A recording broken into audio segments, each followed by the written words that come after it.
لائے کہے کہ ہمارا رب اللہ ہے، پھر اس پر جم جائے، ان پر فرشتوں کا نزول ہوتا ہے، نہ کوئی غم کرو نہ خوف، خوشیاں مناؤ جنت کی جس کا تم سے وعدہ کیا گیا تھا۔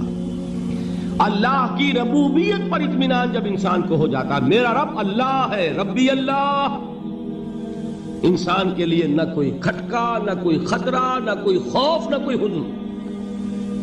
جو کچھ ہو رہا ہے کس کے اذن سے ہو رہا ہے؟ اللہ کے اذن سے۔ اللہ کے اذن کے بغیر پتہ تک نہیں ہلتا۔ یہ کوئی اندھا بہرا مادہ نہیں ہے جس سے مجھے کوئی خوف ہو۔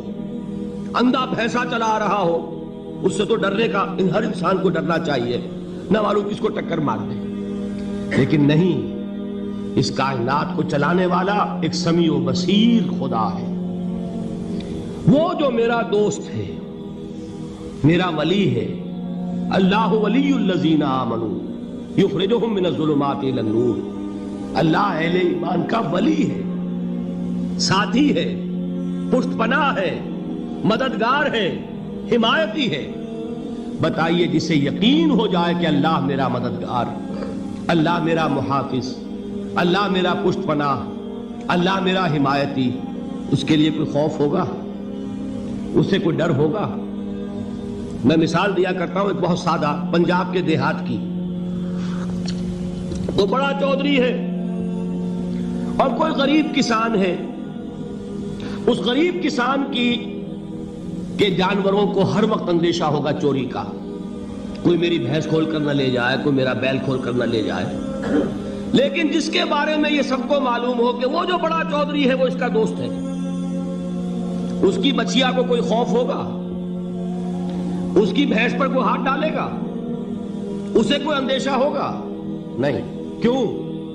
کہ وہ بڑا چودھری، بڑا اس کا یہاں کا سردار، جاگیردار، سب کو معلوم ہے وہ میرا دوست ہے، کوئی میرے خلاف اقدام نہیں کر سکتا۔ اس دنیا میں یہ چھوٹی سی بات اگر آپ کے دلی اطمینان اور سکون کا باعث بن سکتی ہے تو ذرا تصور کیجئے۔ میں لفظ تصور استعمال کروں گا صرف اس لیے کہ اس کا ہم جس کو کہتے ہیں ادراک اور شعور کر نہیں سکتے، اگر کے ساتھ کر سکتے۔ اگر یقین ہو کہ اللہ میرا مددگار اور یقین ہو کہ اللہ ہر آن میرے ساتھ ہے، پھر کوئی خوف؟ کس کا خوف؟ کوئی شے اللہ سے بالا تر ہے؟ کوئی قوت اس سے زیادہ طاقتور ہے؟ کوئی اس کے ارادے کو بدلنے والا ہے؟ کوئی اس کی مشیت کے آڑے آنے والا ہے؟ یہی بات ہے جو حضور نے فرمائی۔ یہ ایمان کا حاصل ہے لب لباب، کہ دیکھو اچھی طرح اس بات کو ذہن نشین کر لو، اگر تمام انسان مل کر تمہیں کوئی نقصان پہنچانا چاہے نہیں پہنچا سکتے، مگر جو کچھ اللہ نے لکھ دیا ہو، اور تمام انسان مل کر تمہیں کوئی نفع پہنچانا چاہے نہیں پہنچا سکتے، مگر وہ شے جو اللہ نے طے کر دی۔ آپ پھر میں کہوں گا ذرا طاری کیجئے، اسے فرض کیجئے، اسے سوچئے، اگر اس حدیث پر ہمارا دل ٹھکا ہوا ہو تو کسی سے ڈر ہوگا؟ یہ مجھے نقصان نہ پہنچا دے، یہ میری رپورٹ خراب نہ کر دے، یہ میری انکریمنٹ نہ رکوا دے، یہ میرا یہ نہ بگاڑ دے، یہ میرے یہ نقصان نہ پہنچا دے۔ اس کا ڈر، اس کا ڈر، اس کا خوف، اس کی خوشامد، اس کے لیے جا کر طرح طرح سے اپنی عزت نفس کو ذلیل کروانا اس کے سامنے، یہ سب کچھ کیوں کرتا ہے انسان؟ جب سمجھتا ہے کہ اس کے ہاتھ میں میرا کوئی نفع ہے، اس کے ہاتھ میں میرے لیے کوئی ضرر ہے، یہ مجھے کوئی غضب پہنچا سکتا ہے، یہ مجھے کوئی نقصان پہنچا سکتا ہے، یہ میرا کوئی کام بنا سکتا ہے، یہ میری کوئی ضرورت پوری کر سکتا ہے، اسی کا نام شرک ہے۔ جہاں آپ نے یہ سمجھا کہ غیر اللہ کے اندر کوئی طاقت موجود ہے، وہی شرک ہے۔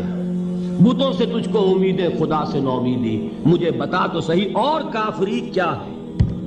شرک تو یہ ہے جس پر بھی تمہیں یہ خیال ہے، کلمہ ہے یہ کلمہ سوم، لا حول ولا قوت الا باللہ، ذرا اس پر دل کو کبھی اگر آپ تصور کریں، پھر فرض کریں، دل ٹھک جائے اس پر، کوئی طاقت نہیں۔ یہی بات تھی جو شیخ عبد القادر جیلانی رحمۃ اللہ علیہ نے اپنی وصیت میں اپنے بچے سے کہی۔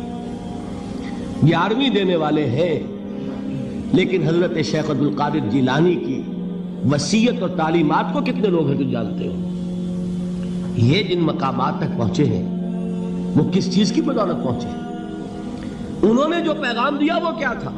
اے میرے بچے، جس طریقے سے قرآن مجید میں حضرت لقمان کی نصیحتیں جو ہے نقل کر دی گئی ہیں، میں یہ عرض کروں گا بالفرض اگر قرآن حضرت عبد القادر جیلانی کے بعد نازل ہوا ہوتا تو شیخ عبد القادر کی یہ نصیحتیں بھی قرآن میں درج ہوتی۔ اتنی اونچی نصیحتیں ہیں۔ اے میرے بچے، اس حقیقت کو ذہن نشین کر لے، لا فاعل فی الحقیقت ولا مؤثر الا اللہ۔ اس کائنات میں نہ کوئی فاعل حقیقی ہے نہ مؤثر حقیقی ہے سوائے اللہ۔ کسی شے میں کوئی تاثیر نہیں اگر اللہ نہ چاہے۔ آگ جلا نہیں سکتی اگر اللہ نہ چاہے، پانی ڈبو نہیں سکتا اگر اللہ نہ چاہے، زہر ہلاک نہیں کر سکتا اگر اللہ نہ چاہے، کوئی چیز فائدہ نہیں پہنچا سکتی اگر اللہ نہ چاہے۔ تو در در پہ کیوں سر جھکاتے ہو؟ در در پر کیوں جبیں سائی کرتے ہو؟ سب کے سامنے کیوں ہاتھ پھیلاتے ہو؟ ایک اللہ سے مانگو، ایک اللہ کے سامنے زمین پر اپنی جبین رکھو۔ لا فاعل فی الحقیقت ولا مؤثر الا اللہ۔ نظر آتا ہے ہمیں کہ پانی پیاس بجھا دیتا ہے، پیاس بجھانے کی صلاحیت پانی میں نہیں ہے، اللہ کے اذن سے۔ کھانا بھوک مٹا دیتا ہے، بھوک مٹانے کی صلاحیت کھانے میں نہیں ہے، اذن رب میں۔ دیکھیے یہی یقین تھا حضرت موسیٰ علیہ السلام کا واقعہ یاد کیجئے۔ سامنے سمندر آ گیا ہے، قوم دیکھتی ہے پیچھے کہ گرد و غبار کا طوفان ہے۔ معلوم ہوا کہ فرعون اپنے لشکر سمیت آ گیا ہے۔ لشکر جب چلتا تھا تیز رفتاری کے ساتھ تو گرد و غبار کا جو طوفان اٹھتا تھا اس کا تصور کیجیے، اور لمحہ بلمحہ وہ قریب آ رہا ہے۔ پوری قوم نے کیا کہا؟ اے موسیٰ انا لمدرکون، اے موسیٰ ہم کو پکڑے گئے۔ قرآن مجید نے تو یہاں وہ باتیں نہیں لکھی ہے، لیکن تورات میں یہ درج ہے کہ بنی اسرائیل جھگڑنے لگے، دست و گریبان ہو گئے موسیٰ کے ساتھ۔ موسیٰ ہمیں یہاں مروایا لا کر، اس سے تو ہم ہی بہتر تھے، وہاں کھانے کو ملتا تھا، زندگی تو تھی، بیگار ہم کر رہے تھے، موت تو نہیں تھی۔ اب جو کچھ ہوگا اس کا تصور کرو، جس طریقے سے ہمارے ٹکڑے اڑائے جائیں گے۔ تو لڑ رہے ہیں حضرت موسیٰ علیہ السلام سے۔ یہ تورات کی تفصیل ہے، قرآن میں صرف اتنا آیا ہے، پریشان ہو کر انہوں نے کہا انا لمدرکون، موسیٰ ہم تو پکڑے گئے۔ اس وقت موسیٰ کا جواب کیا ہے؟ کلا ان معی ربی سیہدین، نہیں، میرے ساتھ میرا رب ہے، وہ راستہ دے گا۔ بتائیے کہاں راستہ نظر آ رہا ہے؟ یہ ہے ایمان بالغیب۔ راستہ نظر نہ آئے تب اللہ پر یقین ایمان ہے۔ جیب میں پیسے ہوں اور تب دل کو اطمینان ہے تو ایمان کس پر ہوا؟ پیسے پر، اللہ پر نہیں۔ جب وسائل و ذرائع نہ ہو اور پھر یقین ہو کہ اللہ مسبب الاسباب ہے، وہ اسباب کا پابند نہیں ہے، وہ اسباب کا محتاج نہیں ہے، اسباب اس کے محتاج ہیں۔ اگر یہ یقین ہے تو اللہ پر ایمان ہے، یہ نہیں ہے تو تمہارا ایمان اسباب پر ہے، وسائل پر ہے، ذرائع پر ہے، مادیات پر ہے، اللہ پر نہیں۔ اس وقت کہاں راستہ تھا؟ کوئی راستہ تھا؟ سمندر ہے اور ادھر سے لشکر آ گیا ہے۔ کلا ان معی ربی سیہدین۔ اب دیکھیے ایمان کہہ دینا آسان ہے، ہوا معکم اینما کنتم، جہاں کہیں بھی تم ہوتے ہو اللہ تمہارے ساتھ ہوتا ہے، لیکن اس کا یقین قائم ہو جائے تو زمین و آسمان کا فرق واقع ہو جائے۔